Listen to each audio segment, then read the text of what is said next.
and how they react to those behaviors. The sum total of the behaviors of the people within an organization. And we saw the different ways these behaviors can be presented. They can be presented as culture. They can be presented as a climate, as artifacts, and different ways it can be presented. In the same way, organizational design has its own implication and consequence to the functionality of the organization. It is important for us to know. If I should ask, please, this is not in any way derogatory. This is just for learning purposes. Maybe it will help the organization. But let's ask that if you were asked to name one bank that you will never want to bank with, what bank will it be? Just put that in the chat room. If you had one bank that you don't want to bank with, okay. Okay, Joy, did you allow me to finish? So Joy said Citibank. Another one said Access Bank, GT, Zenith. Okay, so we'll have this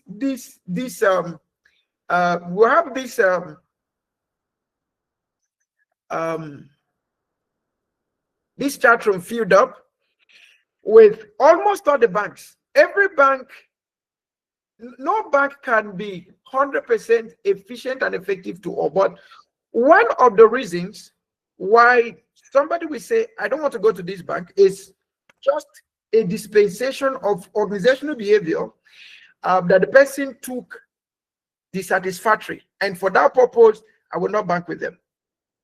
So there was an organizational behavior. Now, it is important that we note that structure, OD, and OB, they have crucial roles to play. Now, this is how this interplay. For every job role, there is expected professional behavior for that. For every job role, for every job opening, there is an expected behavior, and we call it job roles. So the difference between job titles and job roles is that the roles exemplifies the expected behavior for that job title. Now, look at this.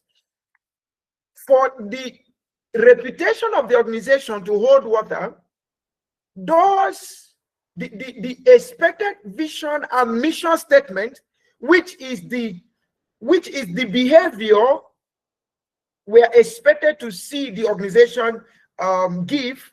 Okay, so if an organization's vision and mission is put out, it should tell us what their behavior should look like. And what their behavior will look like, there's somebody that mentioned that OD has to do with yes, my slide has not moved yet. I've not moved my slide. We are still discussing, all right? Don't worry, the slide will soon start moving. Okay. Somebody mentioned today that OD had something to do with ethics, organizational ethics, right? Sorry, OB, organizational behavior. Now, for every organization, there is a trickling from the vision to the mission, and then there is what we call the driving force that drives the vision. Actually, it's not the strategy alone, the behavior of the organization, which is what we call the company's philosophy or the company's core values. Those are the things that depict what behavior the organization is trying to play along with. All right, so the OD and the OB have their roles to play for the organization to be able to present itself with strong reputation as a strong brand that customers won't reject, that clients won't reject, that the online community won't talk down on. All right, so this is very, very important. So in all of what we're going to be learning, there is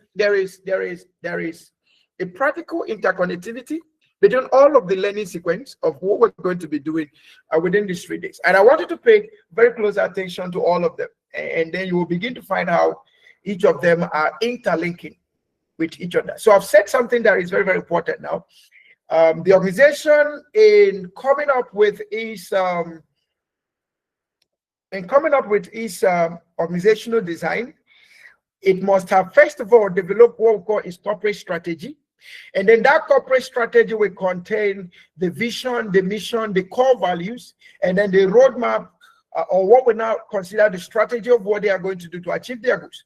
Every other thing from the organization will draw from what the mission says, from what the vision says, from what the core value says, and from what the strategy says. This is very, very important. All right. Okay. Now let's move on. Now, by the end of this section, each and every one of us will be able to define strategic HR planning and explain its role in organizational success. Now, I want you to notice one thing there, that keyword they called strategic. Okay, strategic. All right. Now, the second thing is to apply the 5-step HR planning process to forecast workforce needs. One thing I also wanted to pick out in number 2 is forecasting. Forecast. Number 3 is to understand organizational design principles and the application. So the next thing I wanted to pick out there is design. And then the 4th one is to be able to identify the different organizational structures. So keyword there is structures, organizational structures.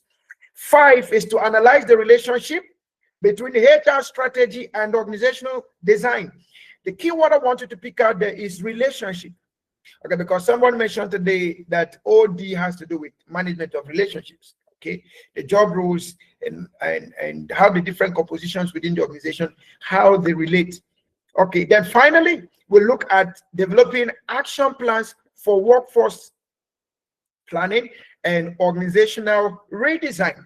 Someone in this class defined OD as looking at the existing structures and determining and analyzing it to be able to determine the new changes or the new course of action that should be taken. So OD can be redesigned. Okay, organizations can be redesigned if they are not fitting it. For example, what the head of service is doing with FSIP, the Federal Civil Service Strategy and Implementation Plan, is more of redesigning.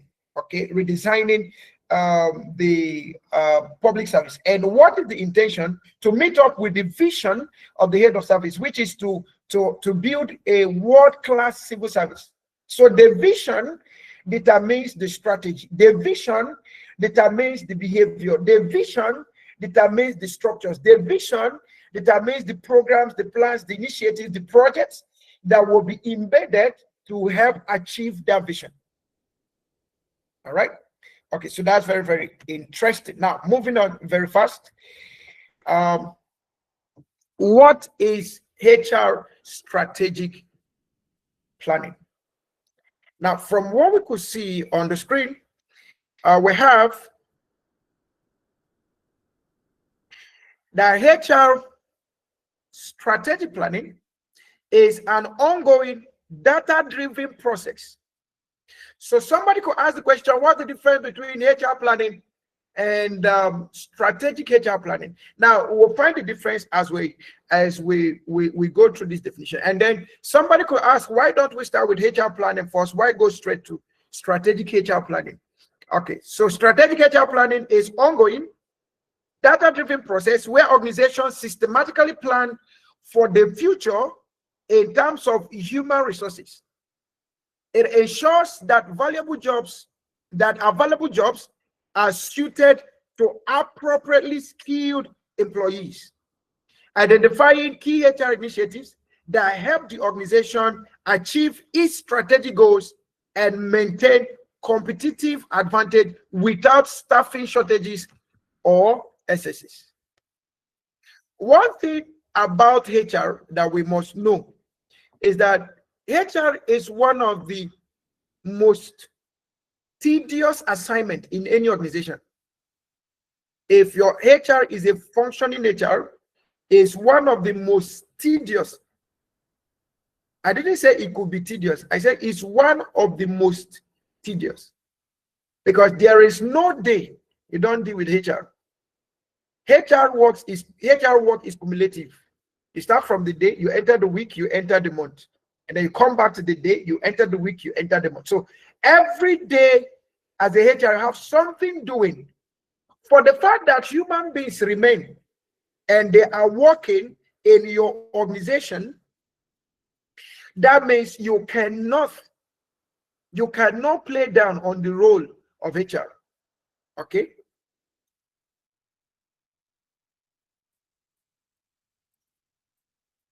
So HR is a very tedious, highly tedious job. Highly tedious job. And many people that want to come into HR, they love the fact that HR is, maybe we are given that notion that HR is the backbone of the organization, right? Because without the HR department, the organization will actually be highly dysfunctional. Okay, I worked in an oil and gas research firm in my early days, and then our HR happened to be a mechanical engineer who knew nothing about human resource management. But because there was need for compliance, okay, there was need to meet up with government's demand of you must have a HR department, they picked a mechanical engineer, and then they gave him that role. And every staff kept complaining. Every staff kept complaining about that particular officer, that particular person that was moved there. Recently, I was in one of the agencies, and is it an agency? Okay, I don't know what I would call it, a department or an agency, but they have many PAMSECs in that particular place. Now, this PAMSEC is the PAMSEC for human resources. Okay, and then he told me, he said the person that left where he is currently occupying happened to be a medical doctor. Okay, the person is a medical doctor, and the person knew nothing about HR or admin, and he served as a HR in that place. And most of the staff kept complaining till the commissioner to give a listening ear and removed the medical doctor. That you're a medical doctor does not mean that you're a human resource person. They are two different professions. Okay, they are two entirely different professions. Okay. Now, one thing we would like to pick as we proceed is HR planning needs to be strategic. What does it mean? You don't just need to plan for today, you plan for the future. You don't just plan for today, you plan for the future. So HR planning is continuously ongoing. Okay, it's continuously ongoing. Okay, you continuously engage in it. And then the HR planning, strategic HR planning is data driven. It's not just about recruitment, but there must be qualitative and quantitative measures to determine who fits into a particular position, into a particular job role. So there must be well analyzed data to make those decisions. Okay, to make those decisions.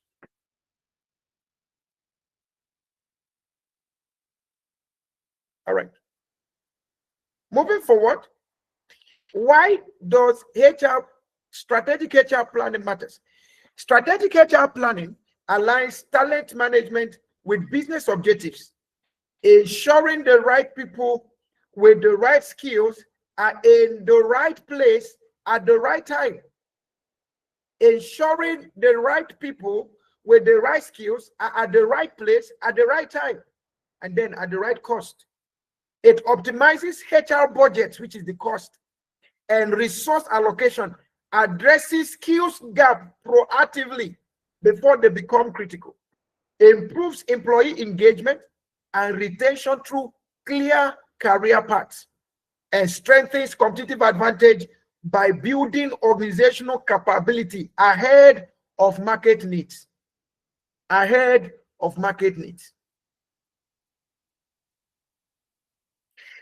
The data challenge, despite its importance, only 33% of HR leaders successfully utilize data in workforce planning, according to Gartner research. This highlights the urgent need for HR professionals to develop data-driven approaches, invest in analytics capabilities, and build systematic workforce planning processes that leverage evidence rather than intuition. This takes us back to leveraging digital transformation platforms and generative artificial intelligence, or artificial intelligence generally. You see, If you're a HR professional, one of the skills you must master is the skill of digital literacy. And that digital literacy will comprise of everything around that digital transformation circle. It could be from data inputs, data research, data analysis, to generating templates, building templates, using AI to build templates, and then making intuitive decisions. Okay, so as a HR person, your technical skills in terms of technology shouldn't be questioned. Shouldn't be questioned. Okay, it shouldn't be questioned at all. Okay, it should be on top of the game. Now, quickly, let's look at the 5-step HR planning processes.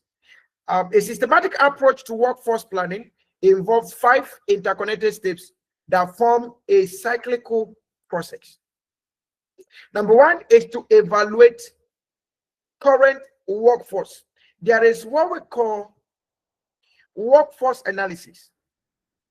The analysis of your current workforce. Before anybody is moved from one department to another, there must be workforce analysis. There must be workforce report. There must be manpower report. So if a department is created to have an optimum functioning number of, say, 23 staff, and then we have current workforce of 20, so we have a manpower shortage of 3. If we don't have this data available, we will not know whether we are exceeded the optimum usage, or we are at the optimum usage, or we are below the optimum usage. So it's important for us to have current workforce analysis. And when you begin to do workforce analysis, you begin to evaluate the structure, you begin to evaluate the skills, the knowledge, the abilities, the demographics, the capabilities, the performance, and then you begin to also analyze things like engagement, and you could leverage tools, or you could leverage your HR information system to make these decisions. And that's why with what we're part of the things head of services doing now, we have IPPIS for the university system, we have the UTAS, and all of that. One of the essence of that IPPIS, which is a HR information system, is to be able to know, are we at the current level of job fill up? Do we have shortage? Do we have have we exceeded? Do we have the right skills?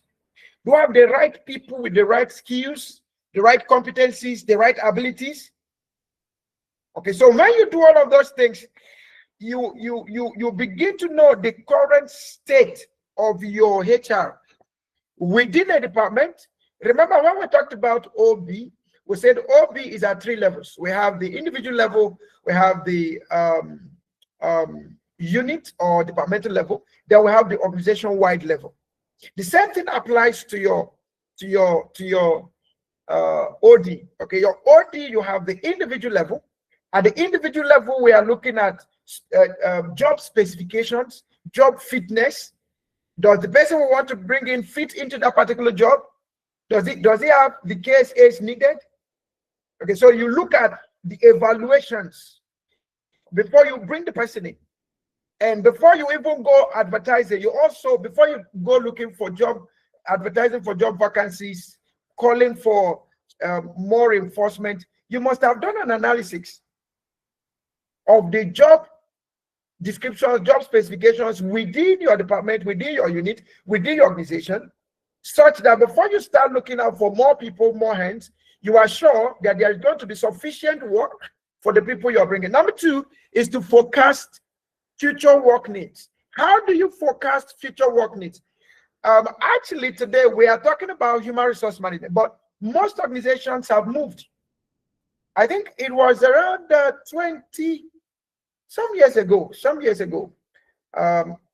in the, I can't remember exactly, but I was invited to the Ministry of Education then by the director of human resources, and we got talking, and and then it used to be known as personnel department, personnel and admin, something like that. And I was telling him, I said, we have moved past the era of personnel. We are now in the era of human resource management, and there is a big difference between the two. It looks like the difference is a thin line, but actually it's not a thin line. It's a big line. It's a very visible known line. Okay, one of the major differences between personnel and personnel management and human resource management is that personnel had to do much with industrial relations. Okay, it emphasized more on the Taylorism, scientific approach to human management, the mechanistic approach to human management, where humans are viewed like tools, they are viewed like machines. So the emotional part, the psychological part, the emotional well-being, employee well-being wasn't really considered.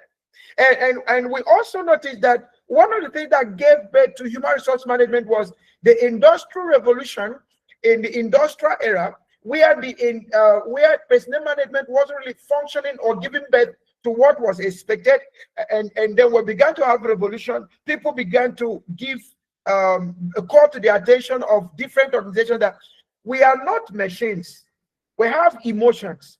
And you don't, another thing that personnel did was personnel, instead of maximizing the provisions of emotions and emotional intelligence, they actually used the opposite. It was more of manipulation.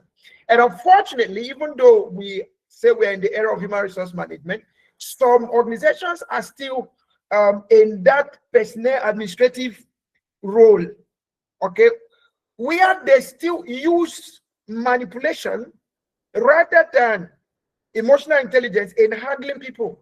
How do I mean? We use threats for correction. If you're not ready for this job, there are 1,000 more people outside there looking for this job.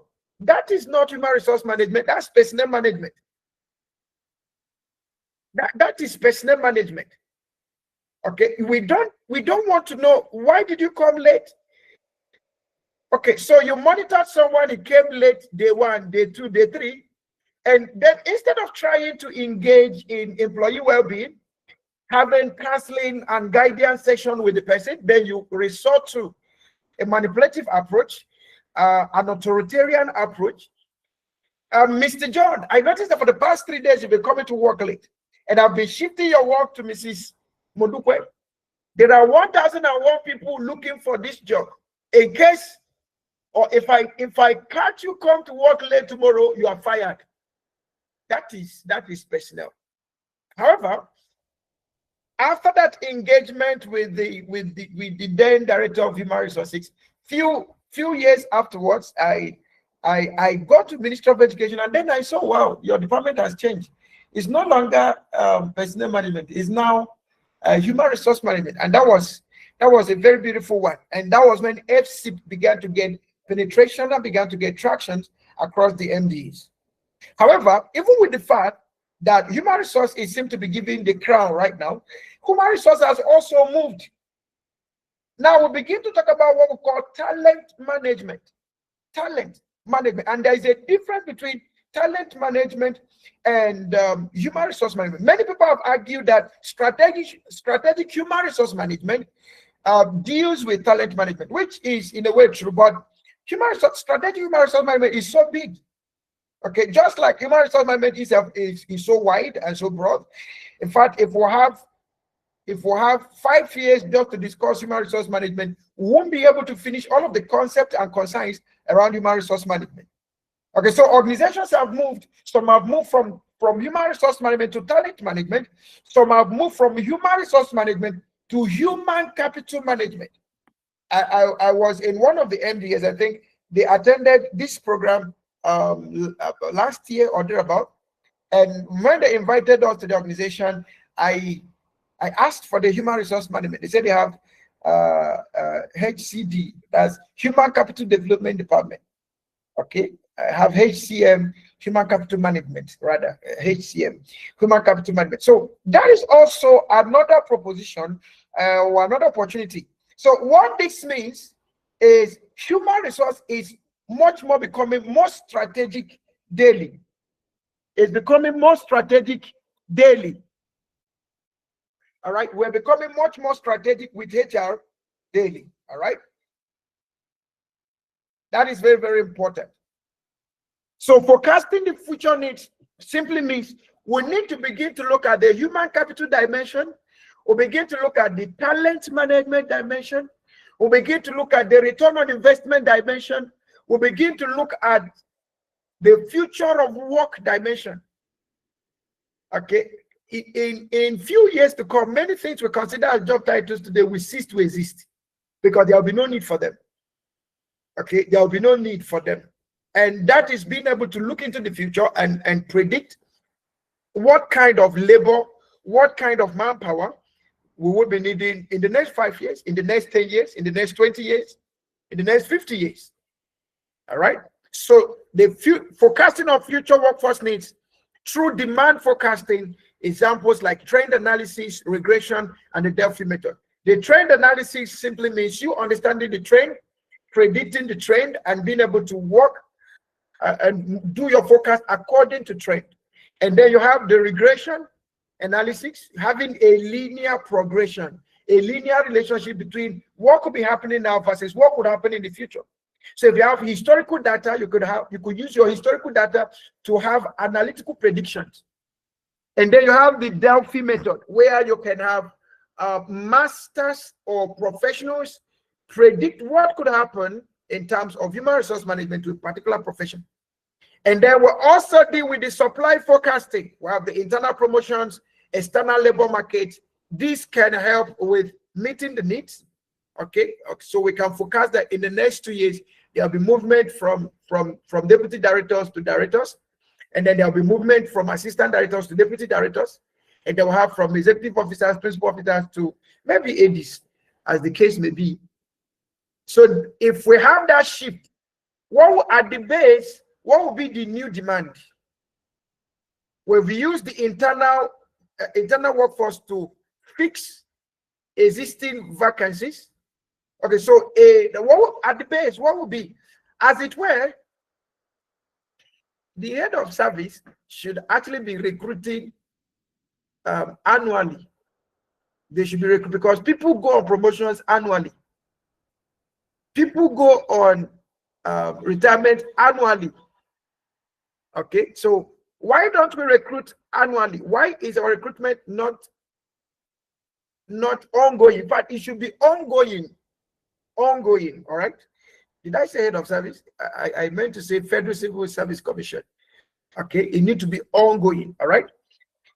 And then we could also have the use of scenario planning in forecasting future workforce. Then we have number 3, identifying gaps and opportunities by comparing current capabilities with future projections, quantifying gaps, analyzing root causes, and determining solutions. Then number 4, developing and implementing action plans with specific objectives, strategies on things like recruitment, training, performance management, among others. They will have the KPIs, the key performance indicators, timelines, and strong communication. And then finally, we have to monitor, review, and reassess our HR planning by tracking progress through analytics, gathering feedback, conducting periodic reviews, and updating the plan. This creates a cyclical process of continuous improvement. Okay, I need to confirm that we are all still together. Please, if you can still hear me loud and clear, kindly type 1 in the chat room. If you can hear me loud and clear, please kindly type 1 in the chat room. All right, thank you so much.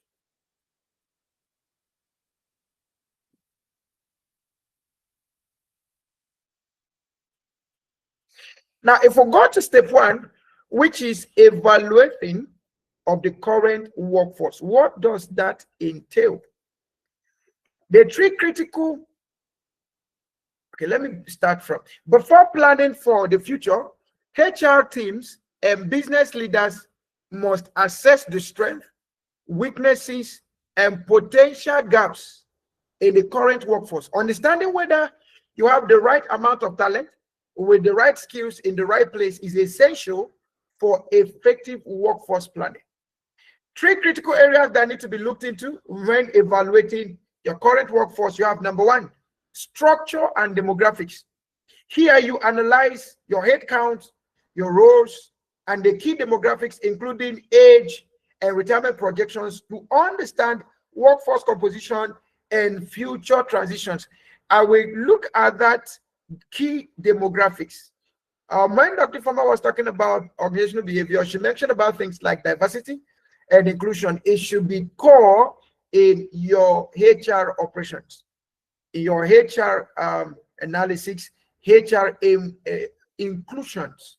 All right. Number 2, capabilities and performance. Assess employee skills, competencies, and qualifications to identify skills gap and future needs. Analyze performance reviews to identify high performance and development areas. Sometimes you don't need to wait for maybe the ministry or the agency to request for your training needs. Sometimes as a director, as a HR officer, you could have external partnerships that can help you build your employee workforce. Sometimes that partnership might not cost you that much. You might leverage some partnership as, okay, for example, if we have members in a particular MDA and they want us to come give maybe a 2 hours, 3 hours training for their staff, why not? Our fellows are there, we have to go and help them out. Our members are there, we have to go help them out. And sometimes those things are done at no cost. So you might not need to wait the way they say extract budget or develop comprehensive. No. Next week we'll be talking about strategic leadership and innovation management. For those of us that are as ADs, DDs, and directors, and those of us that have those principal officers, executive officers, we need to imbibe strategic leadership capabilities to be able to help our team members, okay, to come up to par with what is expected of them. Then you analyze performance reviews to identify high performance and development area. Number 3, engagement and retention. Use surveys and feedbacks to determine employee engagement and job satisfaction levels. Some of us in the MDAs, sometimes we may feel like it doesn't really matter, or sometimes we just do it for doing sake. But it is important as a director, as a HR officer, you might not be submitting the reports, but there is nothing as beautiful as working in an organization or a department that has the right culture, that has the right behavior. So you might be running some of these things for the purpose of having your team within your department, within your unit, to build up capacity and stay on par. So conduct your surveys. In some MDAs, there are departments that people are there, but they don't have schedule of work. And you as a director, you as a principal officer, you as an executive officer, you've chosen 1 or 2 persons that you can easily call and they deliver what you want. So others should go forth and decide what to do with themselves. We as leaders have that responsibility of building each and every person.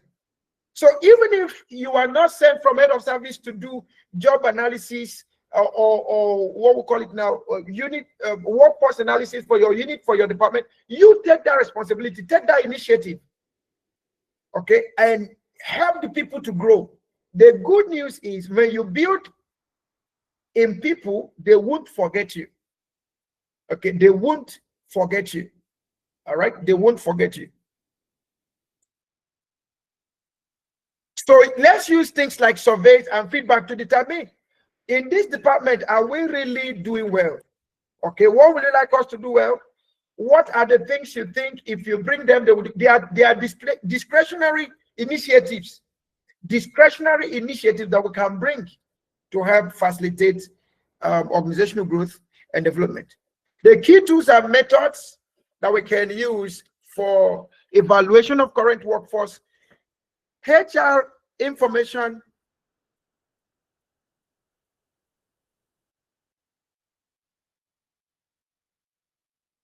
your HR information system, data analysis for insights on skills, productivity, and turnover. So with your HRIS, you will be able to have data that will give you insight on the skills, on the productivity, and the turnover. And then organizational charts. So number one tool you need is your HR information system. Number two thing you need is your organizational chart for you to view, have a visual overview of workforce structure and reporting relationships. Number three tool you need is your replacement charts, showing potential candidates and readiness for key roles. Then you have your skills inventory, reviewing employee capabilities. Then you have the manager's assessment of team abilities. Then you have employee surveys and self-evaluations for comprehensive workforce understanding. I was at Ministry of Budget. Is it budget? They call it National Planning and Budget. And I was at the HR office. No, was it HR? No. I think it has something to do with accounts, revenue. I think revenue something. One, forgotten the director there then happens to be a fellow. And while I was in our office, somebody brought a performance appraisal form. I said, "Ma, please, I would like you to give an appraisal form for me." And the woman looked at her. I said, "Which department are you from?" And the lady said, "But I don't really know you. How do I do a performance? How do I sign on your performance form? Okay, performance appraisal form." Okay, at the end of the day, she was able to sign, but those managers' assessments, they have a lot to say, because as a manager, in this case, as a director, as an assistant director, as a deputy director, dependent on which level is permitted to give certain levels of appraisal, for your signature to appear there, for your recommendation to appear there, that means you have given a go-ahead for this person to move to the next level. So before we start giving all those endorsements and all of, we need to actually sit down and have, that's for people we don't know. Okay, I'm not talking, for the people you know, your team members, you already know them, you know what to rate them. Okay, you know how to rate them and they move on. But for people we don't know, we need to sit down with them. Number two, forecasting the future workforce needs. The first tool we need there is what we call the demand forecasting. Or the first method is what we call the demand forecasting. Your demand forecasting has to do with it, determining the number of people needed and level of talent required to meet future organizational goals. Three key techniques that are used here. We have the trend analysis, which examines historical workforce data in terms of headcount, turnover, and hiring rates to project future staffing needs based on patterns. They will have number two tool, regression analysis, which uses statistical models to examine relationship between workforce size and organizational data like revenue growth and market demand. There must be a regressional or a linear relationship. They will have Delphi method that conducts multiple rounds of expert feedback from senior leaders and stakeholders to forecast labor demand when historical data is limited. We have the supply forecasting. The supply forecasting deals with estimating future talent availability from both internal and external sources. Labor is always available from two sources: internal sources within the organization and external sources outside of the organization. So outside of the organization, we'll begin to talk about things like labor market, but within the organization, we have also opportunities for labor supply. Okay.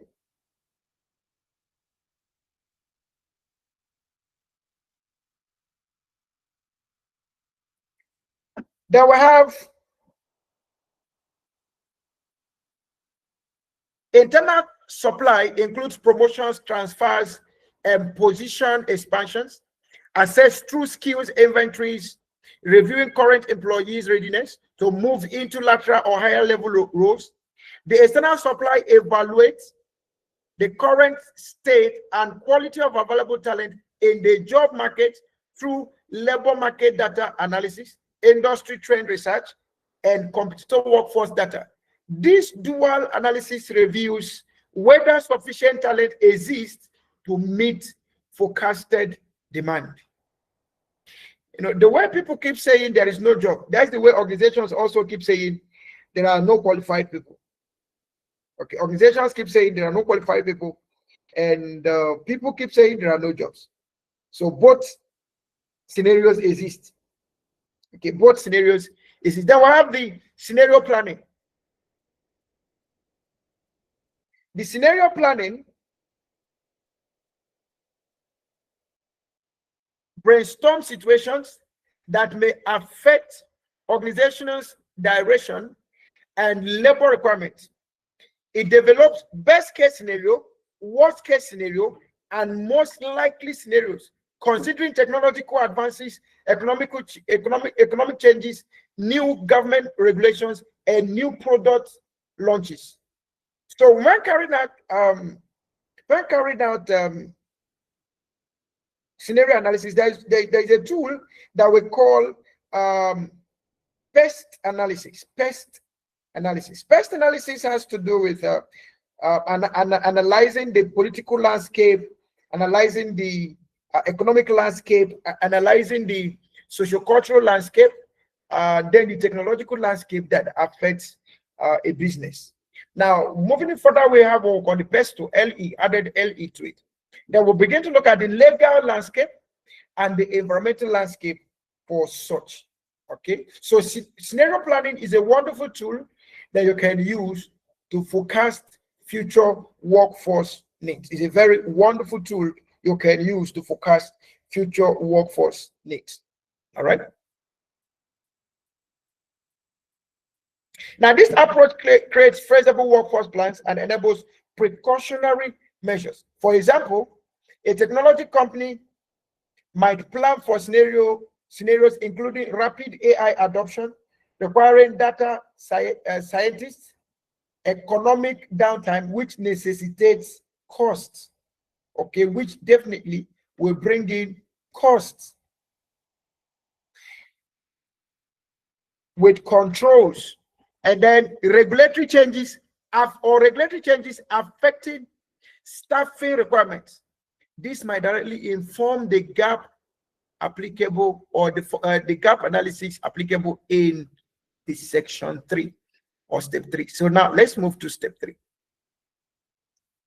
So in step 3, we have what we call the gap and opportunity analysis. Gap and opportunity analysis, identifying the gaps and identifying the opportunities that may exist within an organization, within a department, as the case may be.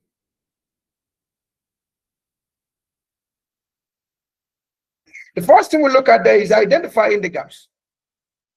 Gap analysis compares current workforce capabilities with future workforce projections of organizational needs. When you go and download FSIP, the FSIP document, you will get to a place that they did SWOT analysis of FSIP.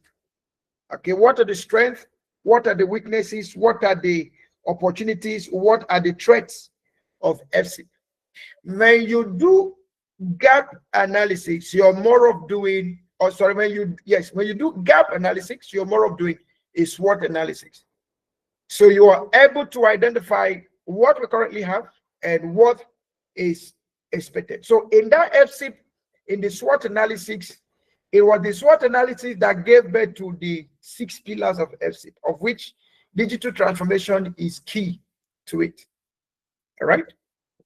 Compare your current workforce profile, like your skills, competencies, qualifications, demographics, including retirement projections, performance levels, engagement metrics, with future staffing needs, projections from demand and supply forecasting, like we saw in step 2, determining and quantifying the gaps, which is the right number of additional employees needed for certain roles, specific skills or qualifications missing, and then potential succession gaps or future leadership needs.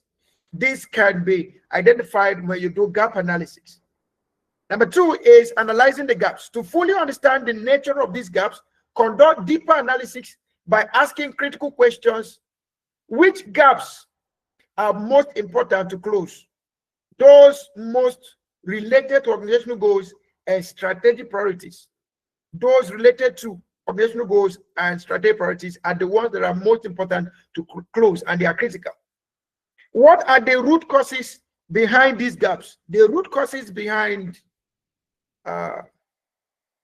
organizational gaps in terms of human resources: you have high turnover rates, lack of training and development opportunities, changing job requirements due to technology or market shifts, or inadequate succession planning. All of this contribute to the gaps that exist. Now, what HR interventions can address these gaps most effectively?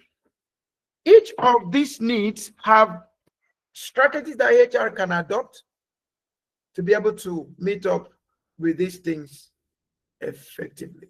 Now, finding the solutions. Based on your gap analysis, determine potential solutions to close identified gaps.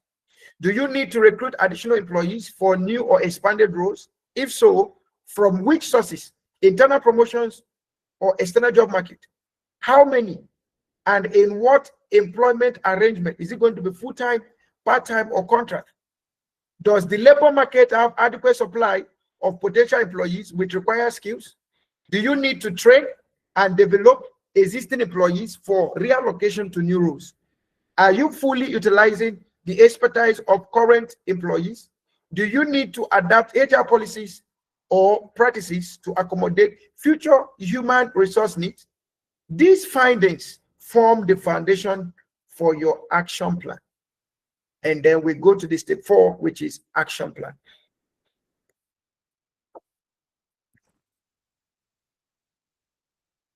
Okay, this class is meant to close anything 4 p.m. So we'll begin to round off now. Also, please ensure to take your attendance before you go.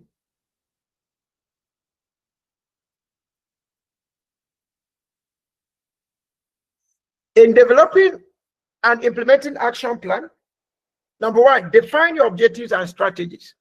Design a HR action plan that aligns with organizational objectives. Transform high-level goals into specific, measurable objectives. Determine step-by-step strategies, including recruitment and onboarding, training and development programs, performance management systems, compensation and benefits packages, flexible work arrangements, and employee engagement initiatives. Each strategy should directly address identified gaps, as we dealt with in step 3. The action plan components. What should be in your action plan components for HR plan? Ensure your action plan includes key performance indicators, your KPIs, to ensure progress, specific timelines for each planned activity, clearly defined roles and responsibilities, budget and staffing allocation, and contingency plans for unexpected challenges. There is no one-size-fits-all approach. Each organizational strategy will be unique, depending on its goals and business focus. In project management, there is what we call tailoring. Tailoring is being able to ensure that your strategy fits specifically to your organization, not generic, but fits specifically to your organization. Implementation and communication. Focus on integrating the plan with strong company-wide communication to counter potential resistance to change.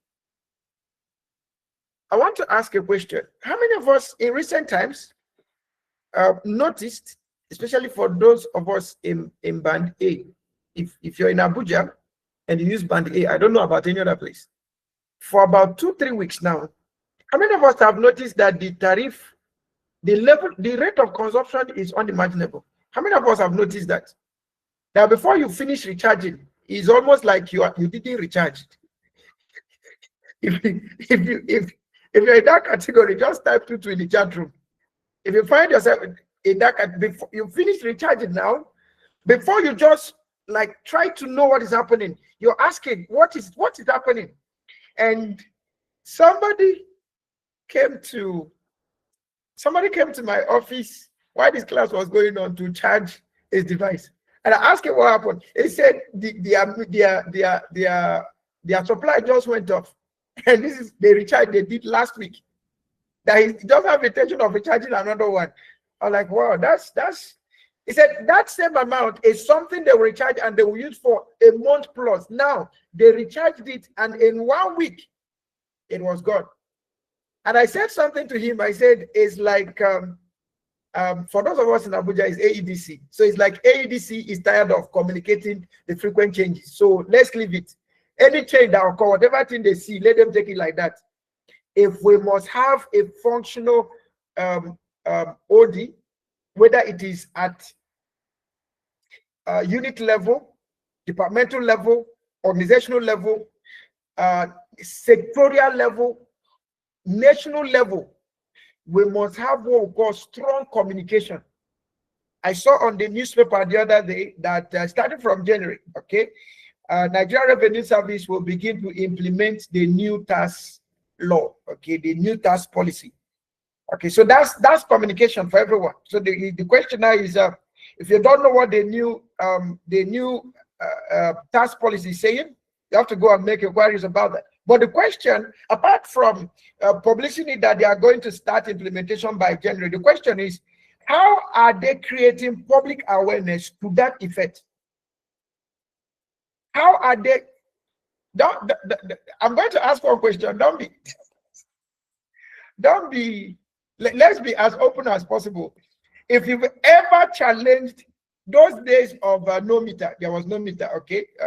It was just direct charges, okay? Estimation, that's what they used to call estimated bill, okay? If you've ever challenged or you had a near miss quarrel, what I mean by a near miss quarrel is a quarrel that has the capacity to turn into a fight with, then it used to be power holding company, okay, it used to be NEPA, from NEPA to power holding company. If you've ever had that kind of near miss quarrel because of lack of communication, or from NEPA maybe to you or to your community or to your neighborhood, and then when NEPA came, it turned out to a conflict. You experienced such a thing.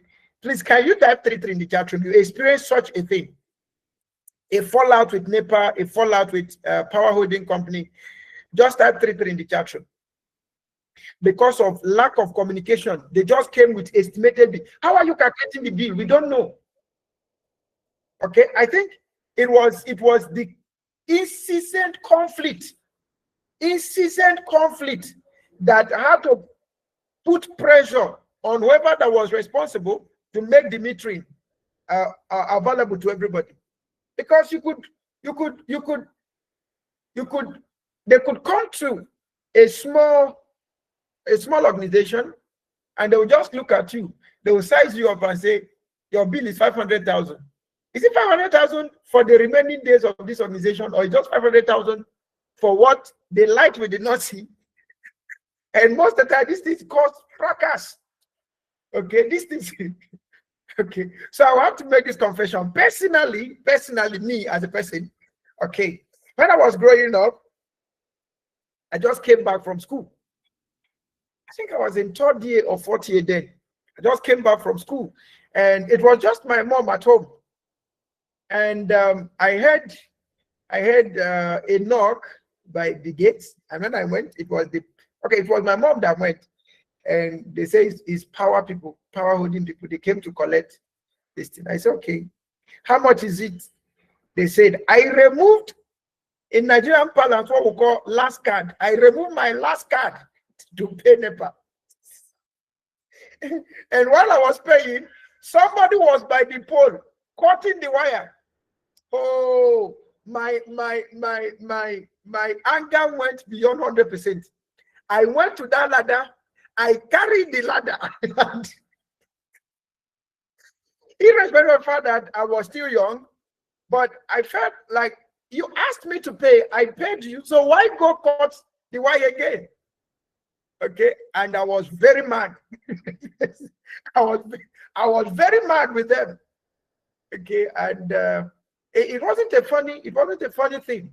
Okay, it wasn't a funny thing, but those communication, if there is no strong communication to OD, whether it is at unit level, what do you call it, departmental level, ministry, agency level, sectorial level, national level, if there is no strong communication, there is always going to be a fight. There is always going to be strong resistance, very strong resistance.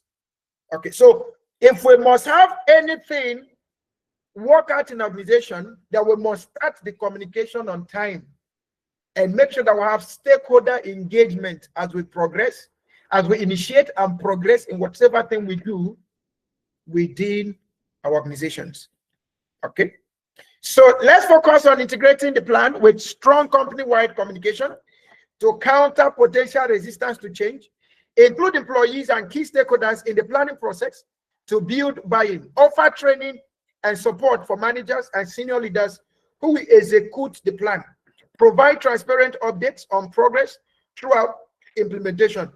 Effective communication makes integration easier. What we talk about the integration here is all of those initiatives that you want to bring, all of those programs they want to bring, those projects you want to handle. If you have strong communication with all stakeholders involved, including members of staff, it will make the integration easier, and then acceptance, increases acceptance of whatever thing we want to do.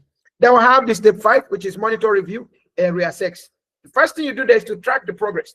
Use workforce analytics to measure key metrics. I think one of our courses here is HR analytics, metrics, and digital transformation. Okay, so when we get there, we'll look at some of the tools, and practically also we'll be able to develop some we can build some HR tools that we can use, okay, for our organizations. I know in the public sector you already have your different templates and forms. If you have the capacity to make suggestions, why not? From the things you learn here, you can introduce some recommendations that can enhance the way performance is done, the way OD is done, and the way other HR operations are done. So we'll on the last day of this course, which is on Friday, we'll be expected to come with our laptops. Okay, just stay around with your laptop because we'll be doing some practical things, using some HR information system that day. Okay, so use your workforce analytics to measure key metrics such as hiring rates, employee turnover, time to fill positions, and performance improvement. Analyze workforce data regularly to identify trends, patterns, and areas requiring attention. Technology and HR analytics tools enable data-driven monitoring of plan and of plan effectiveness. Then the next thing you want to do there is to gather feedback. Collect employee feedback through performance reviews, engagement surveys, exit interviews, and focus groups to understand how workforce changes are impacting employees. This qualitative data complements quantitative metrics and provides insights into satisfaction, concerns, and suggestions for improvement. Then you conduct reviews, implement periodic formal reviews, quarterly or annually, to assess the plan's impact on key business objectives such as productivity, retention, and overall job satisfaction. These reviews should involve HR leadership, business unit managers, and key stakeholders to ensure comprehensive evaluation. Then the last one there is to update and adjust. Based on insights from monitoring and reviews, update your action plan to address emerging challenges, newly identified gaps, or shifts in organizational strategy. Flexibility and adaptability are essential as business environment. as business environment and workforce needs continuously evolve. Note this, that the HR planning is a cyclical process of continuous planning, implementing, monitoring, and adjusting to meet the evolving needs of the organization and business environment. It is a cyclical process of continuous, not once upon a time, not one-off. It is continuous. The process never truly ends. It continuously improves. Now, let's quickly look at OD as we begin to round off. What's the definition of OD? As we saw in the beginning of this class, OD is the administration and execution of an organization's strategic plan. OD is the administration and execution of an organization's strategic plan. It creates the best fit between the HR choices of the organization and the organizational setting. OD is about aligning structure, process, and people with business strategy to achieve organizational goals. Please, it's important for us to note that this course is in different levels. We have this level we are in, the foundation course, and then we have the level 2, which is the generalist level, and then we have the advanced level. And in each of these courses, we keep repeating the same thing. Okay, we keep repeating the same thing, but at different levels of understanding, at different tools and techniques available. Now, when we get to the generalist level, we will begin to learn more on, still on this OD, but we'll begin to learn more about some advanced tools for OD. Now, what thing we need to know is that strategy determines design. Remember, I said for every organization, before you start building OD or building organizational behavior or building anything, it has to trickle down from your corporate strategy, from the corporate strategy. So your corporate strategy is what determines how the design will go.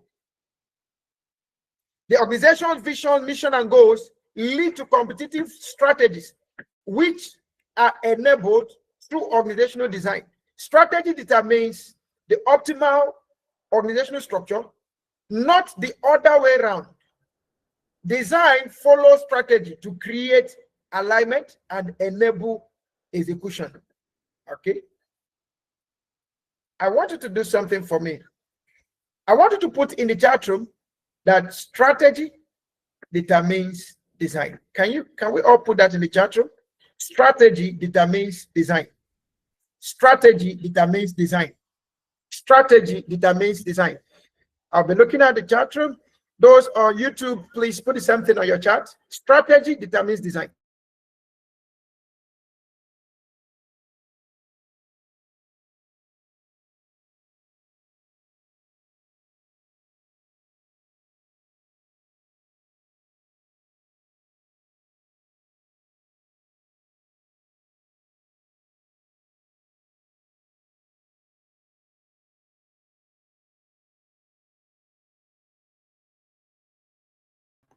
All right, thank you so much. So strategy determines design. Now, what OD delivers? What does OD deliver? A sound organizational design. A sound organizational design initiative delivers, number one, clear strategic intent, which is what we aim to deliver. Number two, guiding principles. That's the principles informing design decisions. And then we have the capability maps, which is the required capabilities and their strategic importance. And then we have operating model blueprint, how capabilities work together. And then we have the work design, how teams, jobs, skills required all complement themselves. Then we have the workforce plan, strategies to resource the structure. And then finally, we have the performance measures on how we know the design is working. Okay, how we know the design is working. Then we have the business case. Remember that strategy or design emanates from strategy. So if design is if design depends on strategy, that means there must be justifiable business case before we could develop a business strategy. Okay, so organizations with highly mature organizational designs are 30 times more likely to adapt well to change, 5.3 times more likely to be a great place to work, and 2.3 times more likely to exceed financial targets. Yet, only 11% of organizations achieve high maturity in organizational design. This represents a significant opportunity for competitive advantage.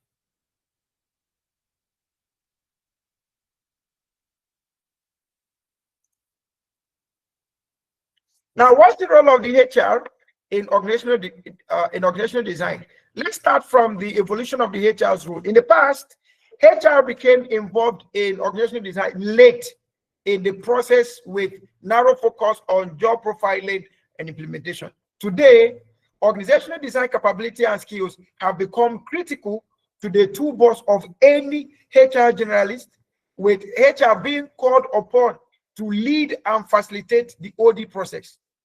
In the future, deeper specialists or deeper specialist expertise in OD is becoming more prominent, with many center of excellence structures now having access to dedicated OD teams. Yeah. So in HR, we have different professionalizations even springing up. We have those in the performance management experts, OD experts, recruitment hiring, recruitment selection and hiring, talent management experts, and all of that. But OD is one of the most promising areas of HR, because the more organizations evolve, the more relevant you become. Okay, the more relevant you become as an OD specialist. Now, from the strategic contribution, from the HR strategic contribution include understanding current realities through data-driven analysis as the first critical step in any OD initiative. This involves creating closer alignment between OD, talent, reward, and performance functions to deliver positive value for the organization. HR must view the organization not only through the lens of process and outcomes, but through the lens of human behavior. This includes ensuring employees can find purpose and meaningful work within their jobs. I always ask everyone that is taking a HR course, apart from your professional qualifications, I also encourage everyone to just take an MBA in human resources. It has a whole lot of information to provide you with. Okay, MBA in human resources is a great thing you want to do. Luckily, there are some organizations or some institutions that are running it for 1 year. However, our traditional universities in Nigeria are still running for 2 years. Okay, but there are some institutions that present it. It could be an executive MBA or professional MBA for 1 year. It has a whole lot to present. Okay, so if you don't mind, if you have time to yourself, even if you don't have time, you can create one. Just try to take a course, an MBA course, added to your professional certifications. Try an MBA course. You will thank me later, specifically on human resources. That's if you're interested in HR, public administration, and then delving deeper into things like OD, organizational behavior, and all of that, then an MBA will be of great help. Ahmadu Bello University is doing well. National Open University is doing well on these areas. Okay, those are areas that you don't need to spend too much money.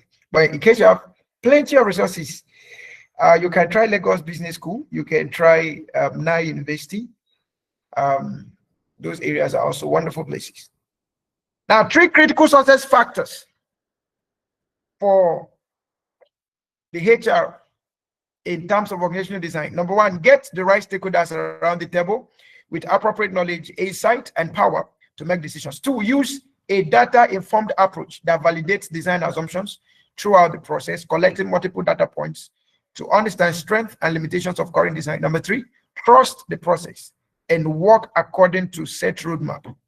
The steps in an OD process build upon each other. Skipping steps due to time or resource constraints risks making wrong decisions or wrong design decisions that negatively impact the ability of the OD to deliver value. Quickly, let's look at 5 organizational design principles.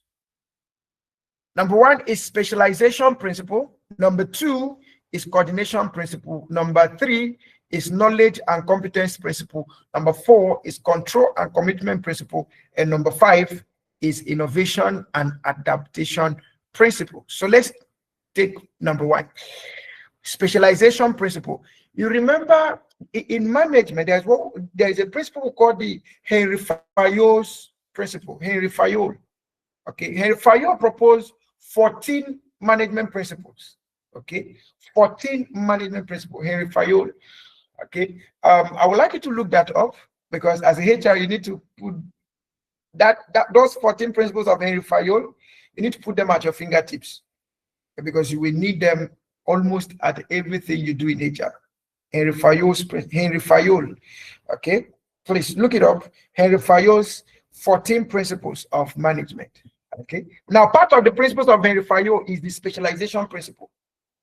Okay, everybody shouldn't be doing the same thing. People need to specialize. There should be specialized units, specialized departments, specialized professions, so that we know exactly what we are doing.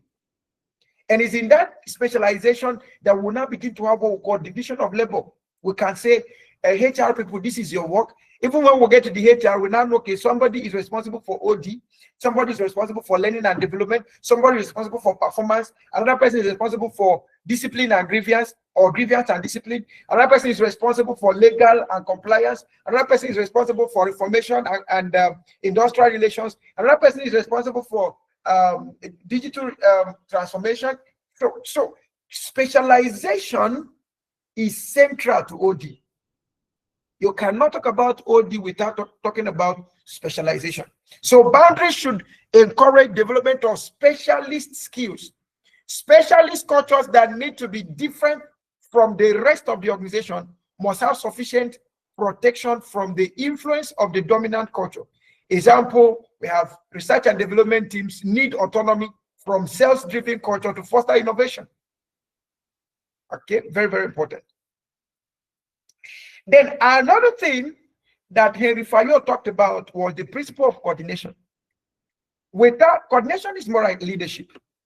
Without coordination, everything will fall aside. It will become things fall apart. Without coordination, things will fall apart. Activities should be coordinated within single units.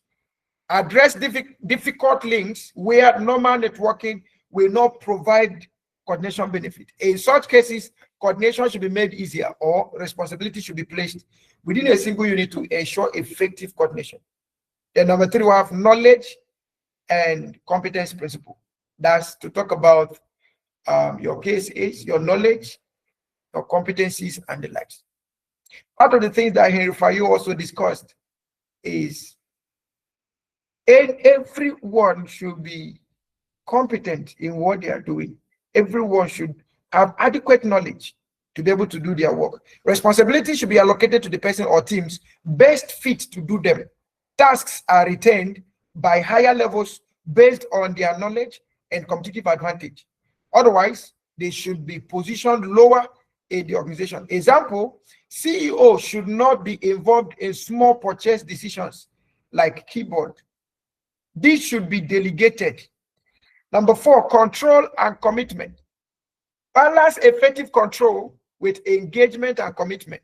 The control process must be aligned with the unit's responsibility, cost efficient to implement, and motivating for the people in the unit. Appropriate delegation maintains both accountability and employee motivation. I think it's in level 2 that we also deal with. There's what we call functional authority.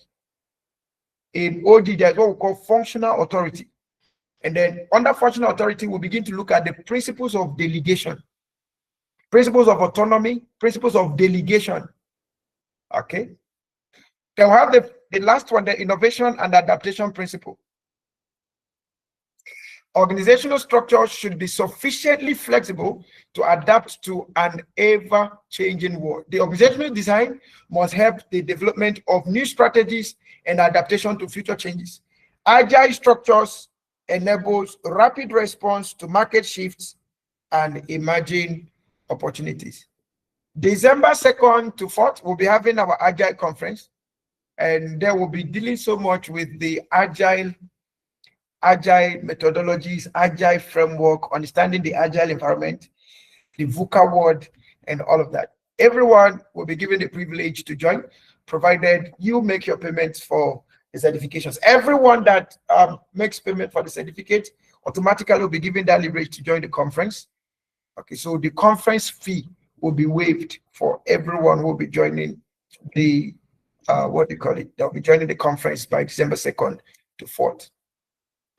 Now let's begin to round off types of organizational structure. We have the functional structure, divisional structure, matrix structure. We have the flat structure, horizontal structure, hierarchical structure, network structure. Now, for the functional structure, the key word there is functional. That means this organization is structured based on the functions within the organization. So it is a structure that is organized by specialized functions such as HR, finance, marketing, operations. Each department focuses on each specific area of expertise, on each specific area of function. Advantages: you have specialization and deep expertise development, operational efficiency through standardization, clear career paths within functions, economies of scale in resource utilization. The disadvantages here will include functional silos, limiting cross-department collaboration, slow decision-making, requiring multiple approvals, the limited understanding of other functions, difficulty coordinating across departments. This will be best for stable environments, single product or service organizations, companies prioritizing efficiency and specialization. Number two, you have the divisional structure, organized by products, services, geographical regions, or customer segments. So sometimes we could have a structure that is designed based on what kind of products the organization is offering, what kind of services, what kind of geographical regions, which geographical regions are they located, or customer segment. Each decision, perhaps each division, operates semi-autonomously with its own resources. Advantages: you have strong focus on specific markets or products, clear accountability for division performance, flexibility to adapt to local needs, faster decision making within divisions.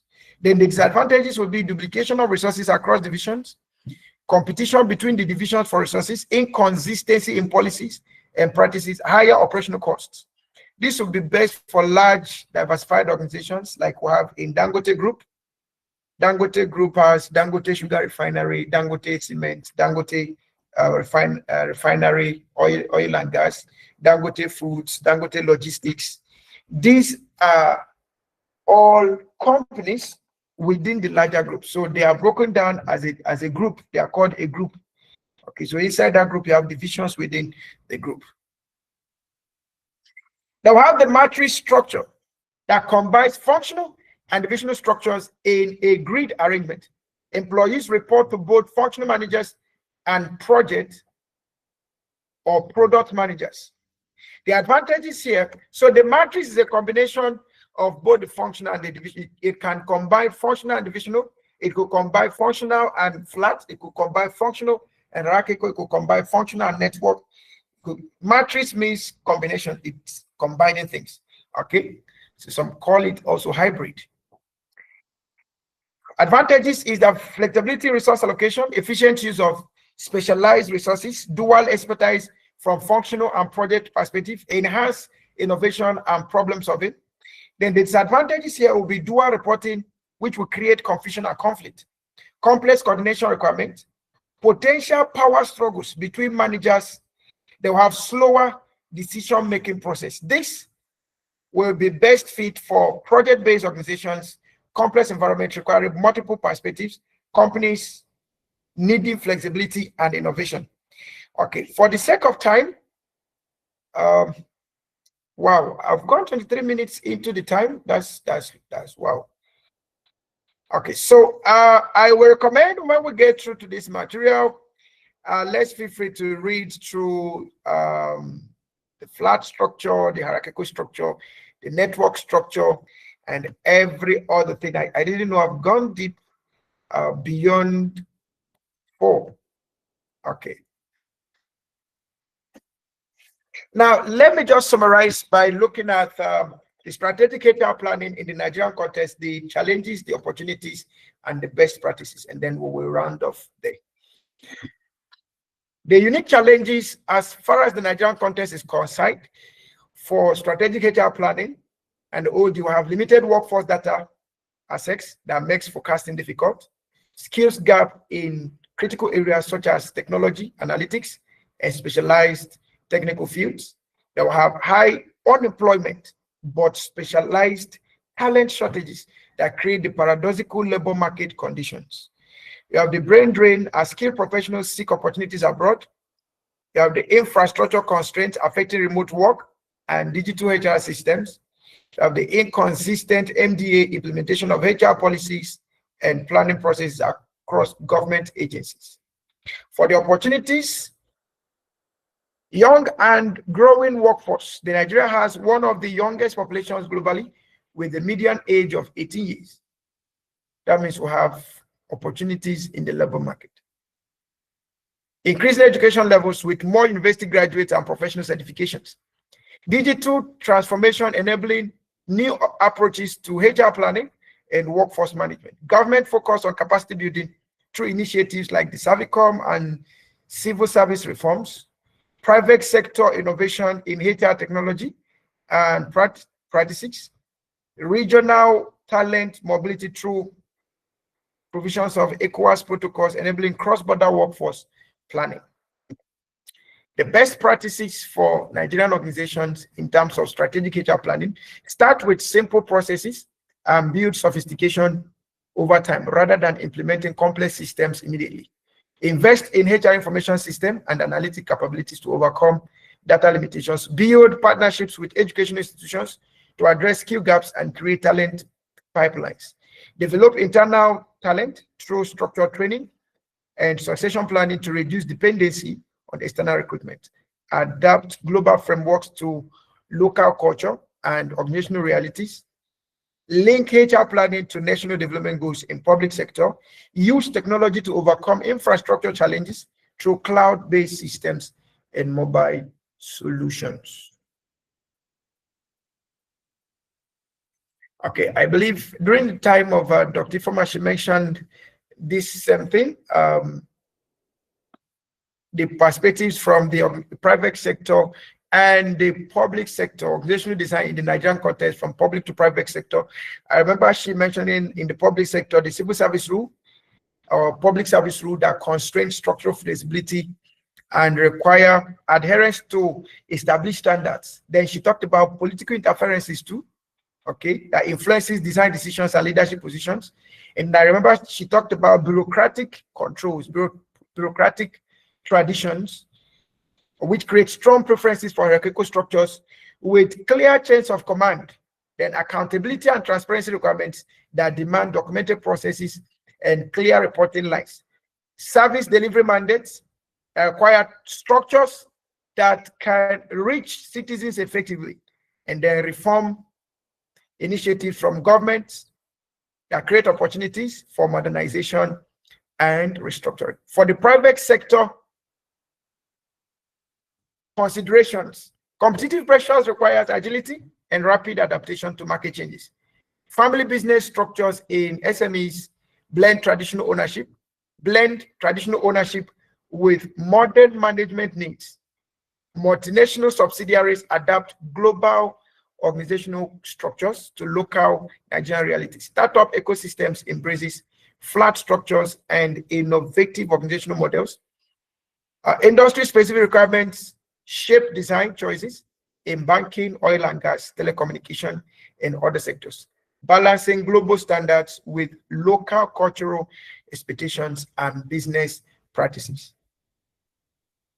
Successful approaches in the Nigerian organizations will include a hybrid approach, which is hybrid structures combining global best practices with local adaptations that will work well in both sectors, that's both in the public and the private sector. Clear role definitions will help to navigate complexities and reduce ambiguity despite structural challenges. Strong communication systems to overcome geographical dispersion and infrastructure limitations. Gradual change management respects cultural norms while driving necessary transformation. Technology-enabled coordination bridges gaps created by physical distance and organizational complexity.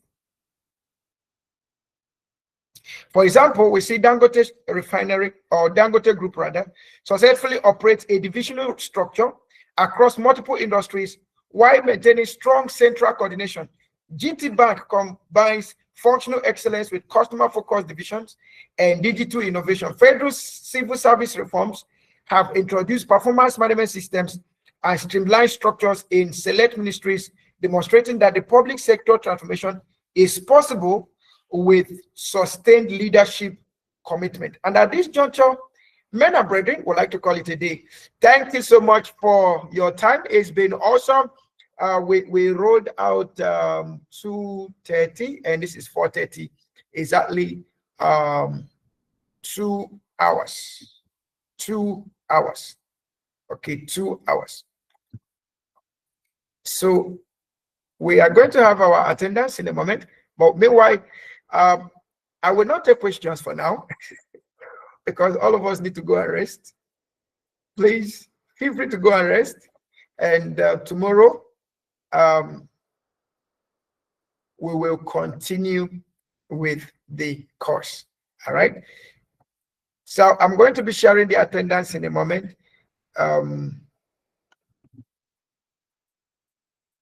And then we'll see tomorrow. I'm getting the link they shared so that you can post it.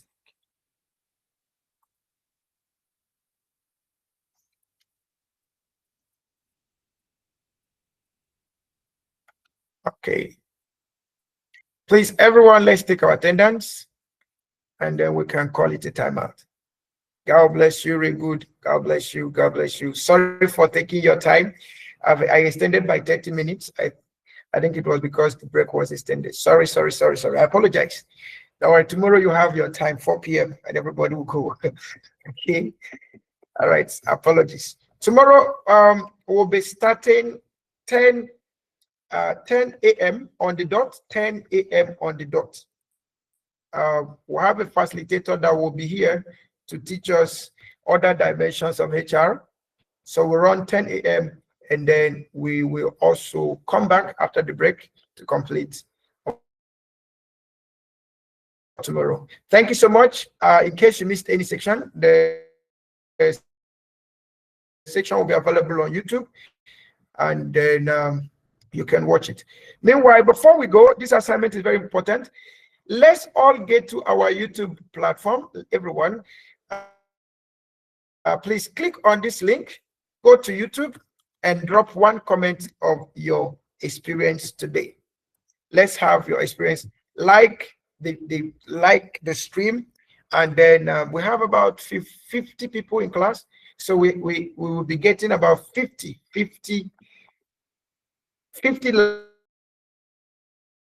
likes. And if you've not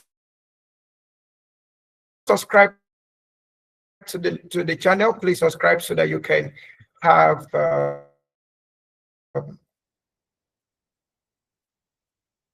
the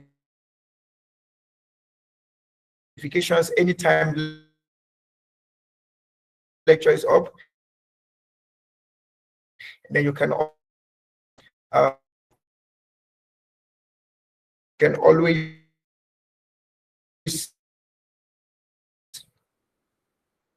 go back and watch. For doing this, the attendance, or you can also privately for the attendance. Okay. All right. So today, that's the best review we can do today. So let's go there, drop our review, So I'm going to put that in the WhatsApp group as well. So get to the YouTube link, drop your in one comment your experience for today, and then if you've not subscribed, feel free to like and subscribe. So we'll do that in the next 2 minutes, and get to be on our way home. 2 minutes, 2 minutes, 2 minutes. So we have 7 people there.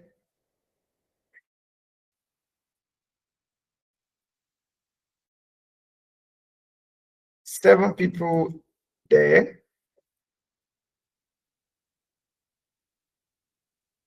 7 people on the YouTube. Where are the rest of us? Let's get there. Let's get there.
Okay, so if we're done, thank you so much.